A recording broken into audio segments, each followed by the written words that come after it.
So the side effects or complications with rhinoplasty are really related to medical issues versus cosmetic concerns. The main medical risks with rhinoplasty are bleeding, infection, changes in your nasal functions, or your breathing may be made worse by that. Those are pretty uncommon, but I think things that people need to be aware of. Cosmetic complications from rhinoplasty are much more common, and they are related to how much of a change you're trying to make. You may not be able to get a tip, for example, to be tilted up as much as you want.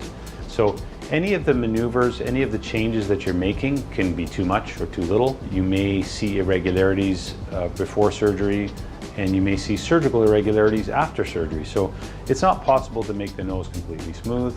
It's not possible to predict exactly the height of the nasal bridge or the amount of upward tilt of the nasal tip. But we get pretty close. One of the ways to minimize the risk of complications with rhinoplasty is to try and keep the surgery simple. Decide what things are really important to change and what things may not be.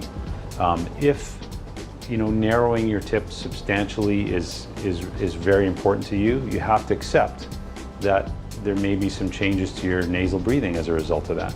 So if your tip looks fine and is normal, leave it. There's no reason to make a tip excessively narrow, just because you're there. Adhering to the post-operative instructions is really important. So not doing exercise, not being too active afterwards, using the medications that are prescribed.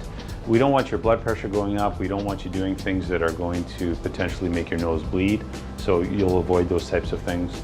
Often during the surgery, we would give a medication that keeps the blood pressure on the low side. Again, decreasing bruising, swelling, and potential bleeding from the nose.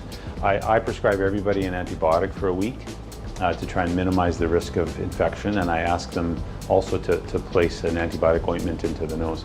So there are things you can do to minimize that risk. I think there's no question computer imaging is absolutely essential when doing rhinoplasty. Whether you're doing a surgical rhinoplasty or even doing a non-surgical rhinoplasty, you need to know what to expect for the appearance of your nose on several views before you decide on that.